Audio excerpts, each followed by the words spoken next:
Hello students, দেখো এখন আমরা দেখে নেব জিওগ্রাফি থেকে খুব ইম্পর্টেন্ট একটা কোশ্চেন, কোরিওলিস বল। ক্লাস 6, ক্লাস 8 এবং ক্লাস 10 অর্থাৎ মাধ্যমিকের জন্য খুব গুরুত্বপূর্ণ একটা কোশ্চেন। তাই শুধু এই ক্লাস এক্সামগুলোর বাইরেও আপার স্টাডিতে গিয়েও আমাদের যে কোনো ক্ষেত্রে এই কোশ্চেনের আনসারটা জেনে রাখা প্রয়োজন হয় এবং এটা সব দিনের জন্য আমাদেরকে মাথায় রাখতে হয়। তাই আমরা খুব সুন্দরভাবে দেখে নেব, বুঝে নেব। চলো দেখে নিচ্ছি আনসারটা। দেখো দেখো কোরিওলিস বল এর উৎপত্তি ও ব্যাখ্যা কি? এই বলের প্রথম ধারণা কে দিয়েছিলেন? ফরাসি বিজ্ঞানী গাস্পার ডি কোরিওলিস 1835 সালে। তার নাম অনুসারে এই বলের নামকরণ হয়েছে। ওকে, তারপর চলে আসছি আমরা সংজ্ঞা। সংজ্ঞা কি? পৃথিবীর আবর্তন গতির ফলে সৃষ্ট কেন্দ্র বহির্মুখী বলকে কোরিওলিস বল বলা হয়। এটা তো সংজ্ঞা আকারে দেখে নিলাম। দেখো বুঝে নিচ্ছি, বোঝার জন্য একটু মন দিয়ে খেয়াল করো। দেখো কোরিওলিস বল কি?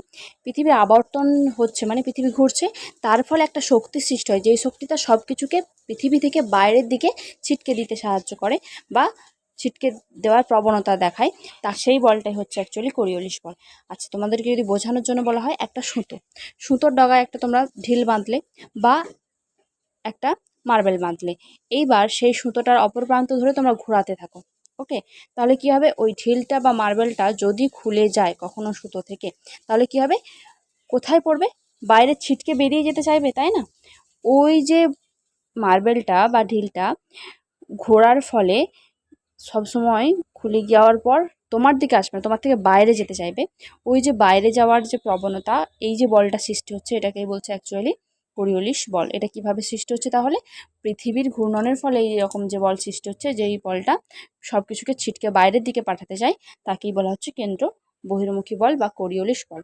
আশা করি বুঝতে পেরেছো, কোনো অসুবিধা হয়নি। ওকে, নেক্সট আমরা বৈশিষ্ট্যগুলো দেখে নেব। এটি প্রকৃত অর্থে কোনো বল নয়, আপাত বল। পৃথিবীর আবর্তনের ফলে সৃষ্ট হয়। বলাই হয়েছে এই বলের প্রভাব গতিশীল বস্তুর ওপর ক্রিয়াশীল। অবশ্যই, মানে কোনো গতিশীল বস্তু হলে তার উপরেই ক্রিয়া করে, স্থির বস্তুর ওপর না। ওকে, নেক্সট কি আর একটা বৈশিষ্ট্য কি? এই বলের প্রভাব সর্বাধিক কোথায়? মেরু অঞ্চলে, এবং সবচেয়ে কম লক্ষ্য করা যায় নিরক্ষীয় অঞ্চলে। ওকে, আশা করি বুঝতে এটাও অসুবিধা হলো না। এই পয়েন্টগুলো কিন্তু তোমরা পরীক্ষায় যখন আনসার লিখবে এইভাবেই লেখার চেষ্টা করো, ওই জন্য আমি লিখে দেখানোর চেষ্টা করেছি। এইভাবে লিখতে থাকলে তোমাদের কিন্তু ফুল মার্কস আসবে। ওকে, এবং তোমার সবার থেকে তোমার খাতাটা ইউনিক হবে, প্রেজেন্টেশনটা সবচেয়ে সুন্দর হবে। ওকে, চলো নেক্সট আমরা দেখে নেব প্রভাব বা গুরুত্ব এই বলের কি। এই বলের প্রভাবে সমুদ্র স্রোত ও বায়ু প্রবাহের দিক বিক্ষেপ ঘটে, অর্থাৎ দিক নির্ধারিত, মানে কোন দিক থেকে আসে। ওই যে বললাম গতিশীল বস্তুর ছিটকে যেতে চায় বা দিক পরিবর্তন ঘটে, ওই জন্যই কিন্তু গতিশীল বস্তু কি সমুদ্র স্রোত গতিশীল, বায়ু প্রবাহও গতিশীল, তাই তার উপরে ক্রিয়াশীল হয় এই বল। অর্থাৎ বায়ু প্রবাহ ও সমুদ্র স্রোতের দিক নির্ধারিত হয়, এটাও বলতে পারো, বা দিক বিক্ষেপ ঘটে, এটাও বলতে পারো। ওকে, নেক্সট আর কি প্রভাব? নৌ পরিবহন ব্যবস্থা গুরুত্বপূর্ণ প্রভাব রয়েছে, অর্থাৎ নৌ চলাচল করে, সেটাও গতিশীল বস্তু, সেক্ষেত্রে সমুদ্র স্রোত কোন দিকে হয় সেই দিকে নৌগুলো চলাচল করতে পারে, অর্থাৎ নৌ পরিবহন ব্যবস্থায় গুরুত্বপূর্ণ প্রভাব রয়েছে।